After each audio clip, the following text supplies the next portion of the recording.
Muy bienvenidos, queridos amigos, hermanos, todos estudiosos de la palabra de Dios. Gracias por estar ahí y gracias por poder compartir los próximos minutos en torno al Evangelio de Juan. Os prometimos al principio de la serie que serían 13 los capítulos que podríamos ir viendo poco a poco a lo largo de las semanas. Hoy nos encontramos ya en el capítulo 11 y tal vez pudiera ser bueno que hiciésemos algún recordatorio importante de los elementos fundamentales que hemos estado viendo hasta ahora en este precioso y último de los cuatro evangelios que conservamos en nuestra Biblia. El título es Padre, Hijo y Espíritu Santo. Posiblemente, cuando nos referimos a la deidad, sea la frase más importante a lo largo de toda la historia. Pero en el programa de hoy, como os acabo de decir, vamos a intentar repasar algunos detalles que nos puedan permitir situar para los temas 12 y 13, que serán la culminación de esta serie. El texto para recordar lo encontramos en Juan 14:26 y tomado de la versión Nueva Biblia Española. Ese valedor, el Espíritu Santo, quien mandará el Padre en unión conmigo, él se lo irá enseñando todo y les irá recordando todo lo que yo les he expuesto. Entramos en un nuevo elemento que durante la serie pues se ha ido comentando, se ha ido preguntando, bueno, ¿y dónde está? Si en 1:1 tenemos dos personas de la deidad, ¿dónde está la tercera? Y insinuando un poquito este momento, decíamos que a partir del capítulo 14 lo encontraremos en toda su naturaleza y en toda su definición bíblica, según la visión objetiva de Juan. De una u otra manera, la deidad es mencionada repetidamente en el llamado cuarto evangelio en diferentes ocasiones y, por lo tanto, contextos dentro del propio libro, siendo una posible secuencia. Esto podría ser la siguiente.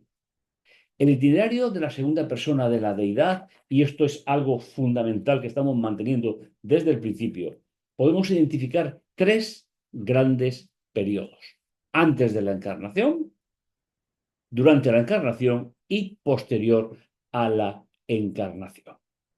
Situar, como hemos dicho ya en reiteradas ocasiones, cada texto que leamos en el contexto apropiado nos ayudará a resolver muchos de los inconvenientes que ha habido a lo largo de la historia, más de 2000 años ya, con respecto a este tema tan importante. El lector, como acabamos de decir, del Evangelio de Juan, debe de situar cada texto en el periodo que le corresponde. No hacerlo así, estará abocado a errores iguales o parecidos como los que ya había en el primer siglo, cuando Juan, al final de él, escribió el Evangelio.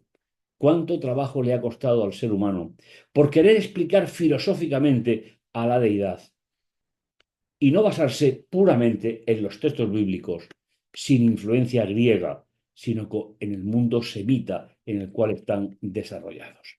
¿Qué nos dice el Evangelio de Juan antes de la encarnación? Del periodo anterior a ese periodo de la existencia se afirman tres sentencias fundamentales. En principio, ya existía el logos, palabra que, como ya sabéis perfectamente, aparece en el texto griego. Se suele traducir por palabra, verbo. El logos se dirigía a Dios y el logos era Dios. Esta es una declaración enfática, profunda y condicional para la lectura del libro. Este momento no es un momento histórico, es un momento en la eternidad, que no sabemos ni situar ni podemos hacerlo. Pero lo importante que es, ves dos personas divinas que se van acercando con un propósito divino. El Logos, nos dice el del versículo 2, al principio se dirigía hacia Dios. Veis que es la segunda sentencia de las que estamos analizando en este momento, justamente. Mediante Él existió todo. Sin Él no existía cosa alguna de lo que existe. Y Él contenía vida y esa vida era la luz del ser humano. Esa luz brilla en la tiniebla y la tiniebla no la ha extinguido. Fijaos que el término tiniebla aquí está tomado de forma espiritual del propio relato de la creación y fuera tarde y la mañana, el día primero, segundo y así hasta el séptimo día. Este sería el perfil del Evangelio sobre qué pasó antes de que María quedase encinta y naciera su hijo en la tierra. Pero durante la encarnación podemos desarrollar tres etapas fundamentales. Es decir, ya estamos en la tierra. Dice, y el Logos se hizo ser humano. Y aquí va a aparecer una de las frases que peor han sido interpretadas a lo largo de la historia. Y puso su tienda, su vivir, su hábitat entre nosotros y contemplamos su gloria. ¿Y cuál sería esa gloria? Gloria como del unigénito del Padre, lleno de gracia y de verdad. Aquí tenemos el comienzo del Hijo de Dios. Y de nuevo, aunque en la mentalidad semita el tiempo es un problema, porque ellos se dedican mucho más a las relaciones entre los seres, cómo se relaciona Dios con el ser humano, cómo se relaciona el ser humano con Dios y cómo nos relacionamos entre nosotros. Pero podríamos decir que todo el Evangelio de Juan es el desarrollo y obra de ese ser humano que no nos acaba de hablar el versículo 14. La segunda etapa nos va a mostrar su desarrollo y culminación.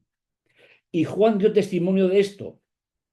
He contemplado al Espíritu que bajaba como paloma desde el cielo y se quedó sobre él.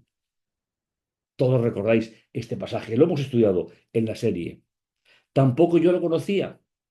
Fue el quien me mandó a bautizar con agua, quien me dijo, aquel sobre el que veas que el Espíritu baja y se queda, ese es el que va a bautizar con Espíritu Santo. Y en cierto modo, ese bautismo del Espíritu Santo es una de las partes fundamentales del programa de hoy. Recordad, capítulo 11. Pues yo en persona lo he visto y dejo testimonio de que este es el Hijo de Dios. El versículo 34, relacionado con el versículo 14, nos sitúa el origen del Hijo de Dios a través de la encarnación, como iremos viendo. Y la función fundamental, ¿para qué vino? ¿Para qué el Dios eterno, el Logos? Hay algunas versiones que traducen en un Dios, pero eso no está ratificado en el texto. Habría que traducir así muchísimos aspectos que no vienen a formar parte de ese evangelio. A la divinidad nadie la ha visto jamás. Estamos hablando, lógicamente, en el periodo de Juan, en el periodo de Jesús. Hubo grandes hombres de la historia que sí tuvieron unos ciertos encuentros con Dios, pero no se está refiriendo a la exclusión de ellos, sino se está refiriendo a cómo está en la época. Dice el Hijo unigénito, que está en el seno del Padre.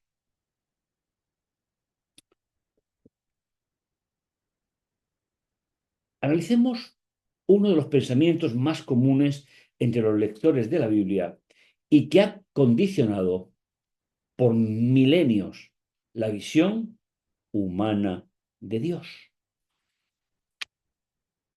En el principio creó Dios los cielos y la tierra, Génesis 1:1, lo que equivale a decir, según algunos autores, que en el principio el Padre, el Hijo y el Espíritu Santo fueron los que crearon el cielo y la tierra.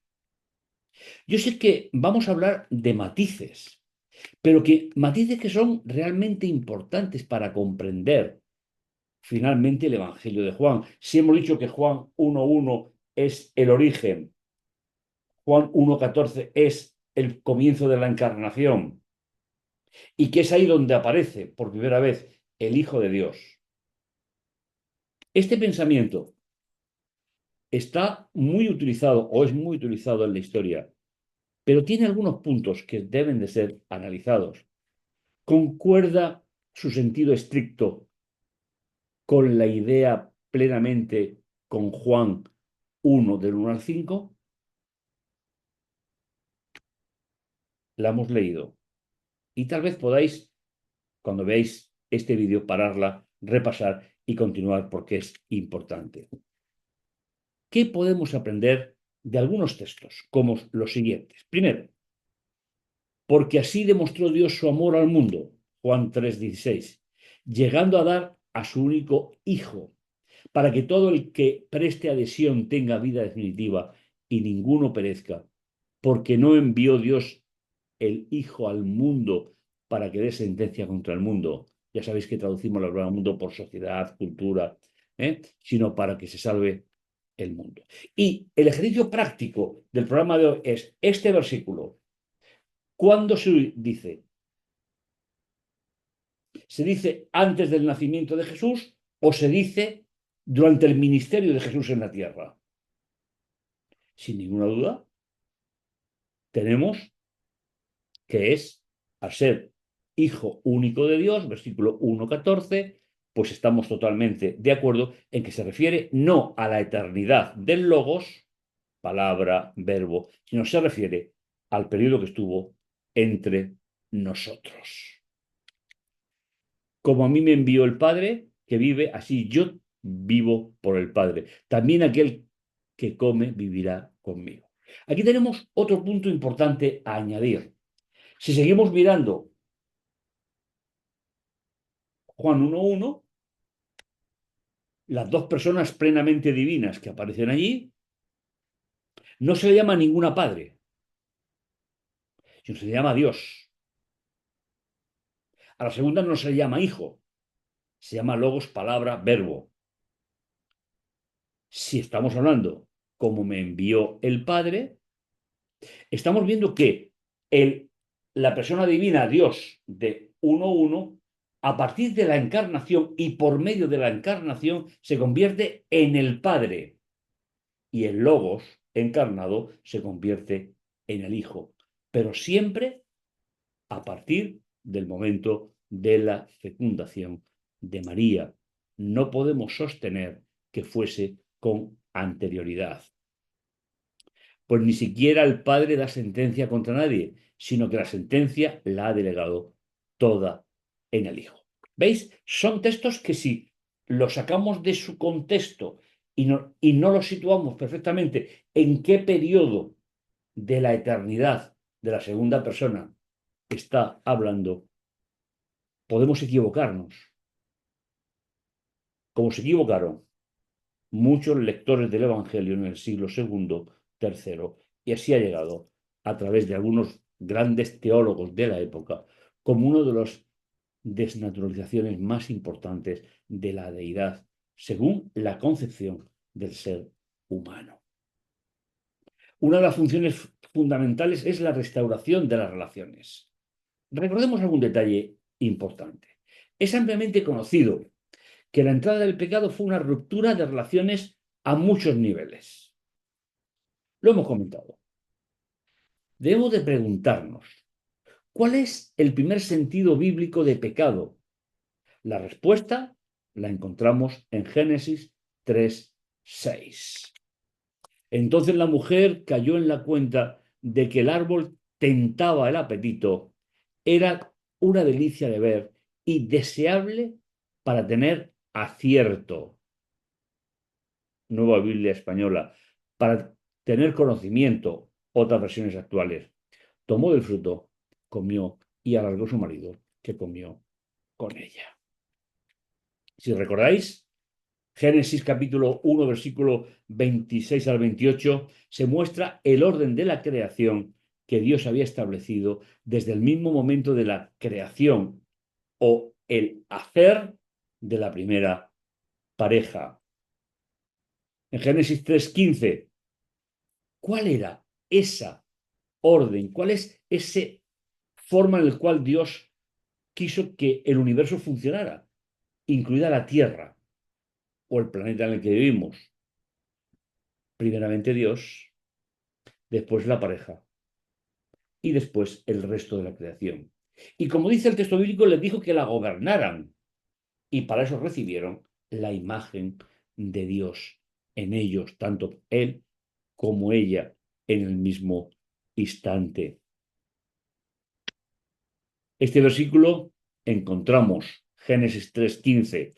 Aparece el primer y principal testamento de Dios para la humanidad. El resto de los testamentos bíblicos van a depender de este. Este versículo encontramos el prototipo de todas las alianzas bíblicas. Sería la Génesis, el primero, el gran objetivo de la encarnación, el primer anuncio divino de redención para la humanidad. Pongo enemistad entre ti y la mujer. Le está hablando a ese momento en el cual el enemigo utilizó a un animal para impactar en el corazón de Adán y de Eva. Entre ti y la mujer, entre tu linaje y el suyo, él herirá tu cabeza cuando tú hieras su talón. Esa enemistad se anunciaba o fue anunciada por los profetas clásicos, según sus vaticinios mesiánicos. Desde Moisés como el gran profeta, pasando por todos los profetas que configuraron la expectativa mesiánica. La enemistad ha sido siempre el propósito. Dios no deseaba que nos quedásemos, como seres humanos, nos quedásemos atados, anclados en una situación sin retorno. Y esa enemistad comienza de forma real con la encarnación del Logos, su obra y su resurrección. Por supuesto, si hay resurrección, previamente tuvo que haber muerte. Pero como ya hemos dicho en la serie, la muerte de Jesús es imprescindible, importante, pero está equiparada con la resurrección. Jesús no murió para que hubiese un muerto más. Y Jesús no resucitó para que fuese el único resucitado, sino que esa expectativa mesiánica que todavía tenemos esperando ya con su regreso por segunda vez, es el fundamento de la enemistad entre Dios y el origen del mal. Todo lo que el ser humano sabe sobre Dios. ¿Qué sabemos sobre Dios? En primer lugar, si no está revelado, no lo sabemos, no lo sabremos. Como vimos en Juan 1:18, todo lo que el ser humano puede conocer de Dios fue transmitido por su único Hijo. Aquí hay algo que posiblemente sea bueno meditar. Si Dios es todo equilibrio, si la deidad es todo equilibrio, posiblemente estéis de acuerdo conmigo, aunque no voy a ser dogmático en ello, en que Dios existe un equilibrio que no le lleva a la desesperación, cuando algo sucede en su universo, sino que su equidad, su propia esencia divina, le lleva a mantener una estabilidad que nosotros no disponemos. Por eso, uno de los aspectos fundamentales de la encarnación, aparte de ser un problema profético, escatológico, es precisamente conocer desde la perspectiva más profunda la realidad del ser humano. ¿Fue siempre hijo o lo fue durante la encarnación solamente? Permitidme insistir en esta idea. Posiblemente alguno de vosotros se pueda sentir en este momento, con lo que vamos a decir, se pueda sentir como que le han quitado el soporte de su creencia. Pero si te das tiempo, verás que hay una cierta lógica que nos permitirá aceptar el tema. Si lo fue siempre, hipotéticamente, el Hijo de Dios, como piensan muchísimos, por no decir casi todos los que leen la Biblia, ¿qué significa que sea el Hijo de Dios? Hay una regla de lectura del Evangelio, hermenéutica, exégesis bíblica, que relaciona Juan 1.1 con 1.14, que debe ser el principio y objetivo de lectura del cuarto Evangelio. Aquí tenemos un pequeño cuadro para analizar. Juan 1.1 presenta dos personas divinas que se relacionan entre sí en la creación, antes de la creación. En Juan 1.14 tenemos a la primera se le llama Padre, a la segunda se le llama Hijo único. En Génesis 1.1 no existe, en Juan 1.1 no existen los términos Padre ni Hijo. En Juan 1.14 se expresa la gloria como del único Hijo del Padre, es decir, durante el periodo de la encarnación. Antes de Juan 1.14, la plena revelación del Logos como el Hijo unigénito aún no se había manifestado. Era Dios. Hasta entonces se le conocía únicamente como Dios en toda su máxima expresión de poder, de gloria y honor. Una tendencia invasiva y peligrosa, generalizada, que tiende a situar al Hijo de Dios en el cielo en el momento de la creación, debería ser revisado por todos los lectores del Evangelio. Sin embargo, es totalmente correcto y coherente decir que el Logos eterno, que era Dios, descendió para convertirse a través de la encarnación con María en el único Hijo de Dios. Si te cuesta trabajo verlo, párate, revisa el concepto. Pensamos que el punto donde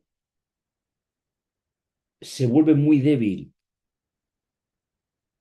lo que tradicionalmente se ha pensado es cuando se pretendía o se pretende subir al Hijo de Dios hasta la eternidad, cuando en realidad quien estaba era el Logos, que es Dios y se acercaba a Dios. Resulta más operativo, más lógico, según la revelación, decir que el Logos, que es creador, es sustentador, descendió y se convirtió en el único Hijo de Dios, ya que como hemos dicho en la serie, tú y yo lo somos por adopción. Es a través y por medio de Él que se produce la conexión definitiva entre Dios y la humanidad. El tercer elemento de esa deidad la encontramos en el espíritu de Yahvé y en el periodo de la encarnación. Un punto también muy importante. En el cuarto Evangelio encontramos dos visiones principales sobre el Espíritu Santo. Primero, el que vivifica al creyente.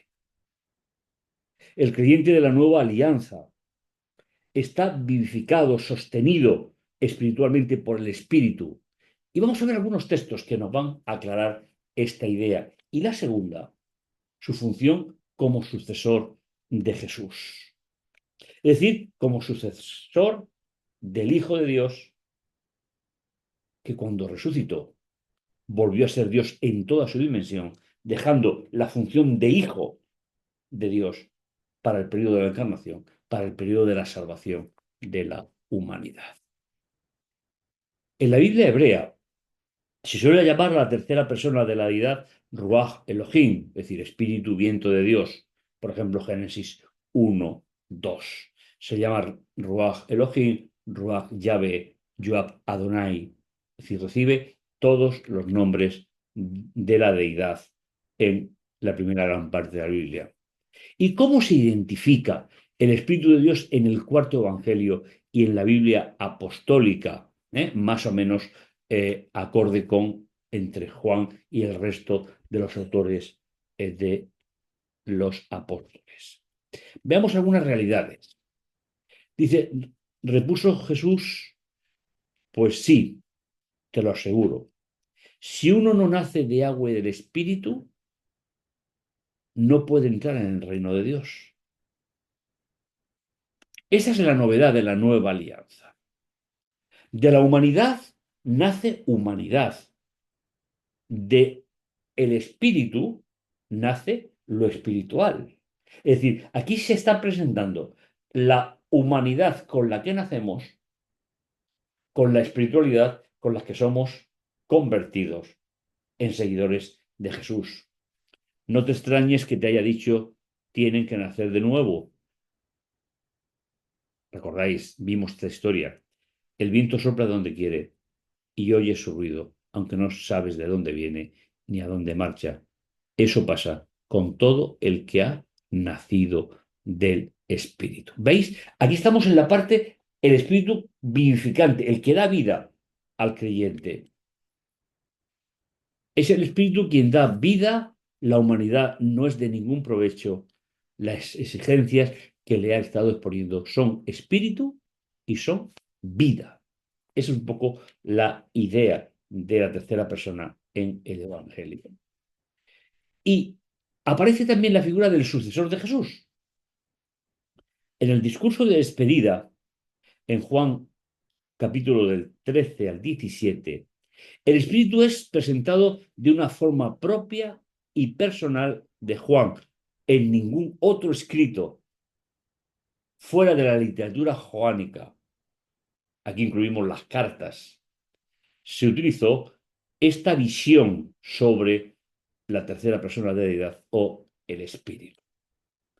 Juan 14:16 dice, y yo pediré al Padre y os dará otro. Si cogéis una Biblia actual, una traducción dirá consolador, pero vamos a intentar analizar este término. ¿eh? Sabéis que no me gusta abusar, pero tal vez sea bueno pues enfatizar algún pequeño detalle. La palabra paráclitos es una palabra compuesta de la preposición, o mejor dicho, eh, como tenéis en pantalla, una palabra compuesta por la preposición para y el verbo ayudar. Es decir, alguien que se dirige hacia nosotros para ayudar. Pero al emplear os dará otro, utiliza enfáticamente en griego, utiliza la función de otro de la misma naturaleza. Naturaleza del resucitado, ya no de la encarnación. Con lo cual, el resucitado manteniendo las marcas que le produjo el tormento o el martirio, vuelve a ser en toda su dimensión el logos que se acerca directamente hacia otra persona de la edad, que es Dios. Alguien que viene a ayudar, que se acerca, que se dirige para ayudar a la humanidad. ¿En qué consiste esa ayuda? Según el Evangelio.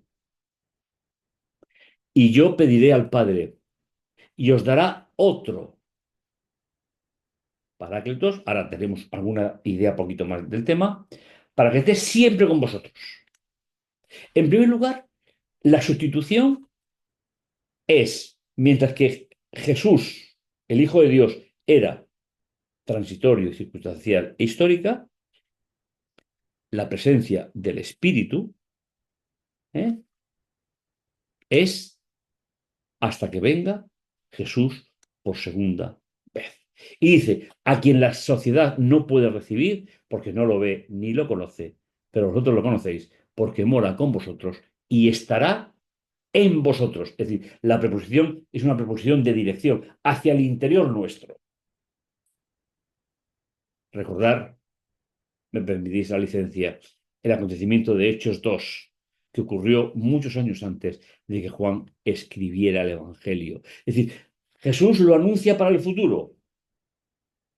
En el Pentecostés del año 31 se produce el acontecimiento y Juan lo va a mencionar tiempo después como algo que ya era historia.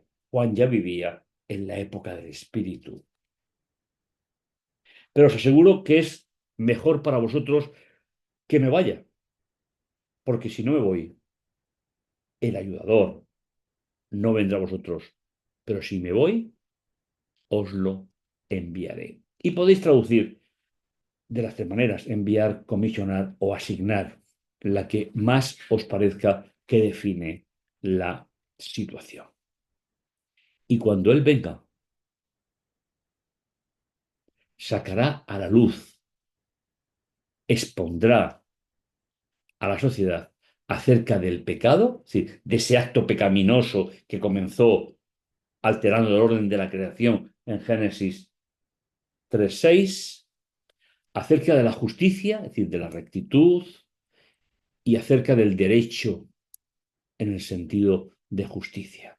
Es decir, una de las grandes funciones del Espíritu después de la resurrección de Jesús y a partir del Pentecostés es convencer del pecado, de la justicia y del derecho que nos aporta Dios en nuestra vida. Finalmente, la conclusión del tratamiento de Jesús, siguiendo los patrones de la época y siguiendo la costumbre de los dos testamentos hebreos, el testamento terminaba con una oración. Así habló Jesús y dijo mirando al cielo: Padre, ha llegado la hora. Glorifica a tu Hijo para que tu Hijo te glorifique a ti. ¿En qué periodo de la existencia eterna del Logos nos encontramos? En la encarnación. Jesús no ha muerto todavía. Por eso aparece el término Padre, aparece el término Hijo, porque si estamos preparando la conclusión de la enemistad anunciada en Génesis 3:15, y para que según el poder que le has dado sobre toda la humanidad, conceda también vida eterna a todos los que le has dado. Y esta es la vida eterna, que te conozcan. Y el término ginosco es un término que se utiliza en la Biblia inclusive para la intimidad matrimonial. Posiblemente la distancia más corta, más emotiva y que involucra todo el ser y su existencia para comparar cómo tiene que ser nuestra relación con Dios. Y dice, esta es la vida eterna, que te conozcan a ti, el único Dios verdadero, y al que tú has enviado, a Jesús unigénito. La expresión de este versículo no se puede dar antes de la encarnación. Yo les he dado tu palabra, pero el mundo los ha odiado porque no son del mundo, como yo no soy del mundo. Es decir, Jesús dice, yo no soy de la sociedad. Yo no formo parte de una cultura. No te pido que los retires de su cultura, de su contexto, sino que los guardes del malo, del embustero, del que intentaba suplantar a Dios. Ellos no somos ciudadanos de pleno derecho, por convicción y por dedicación, de este planeta, como Jesús tampoco lo fue. Santifícalos en la verdad. Tu palabra es verdad. Y Jesús está hablando directamente de los discípulos, de los primeros que estaban con él. Pero esa oración del testamento en Juan va a tener otra dimensión, que es la universalidad de esa idea para todos los creyentes de cualquier época.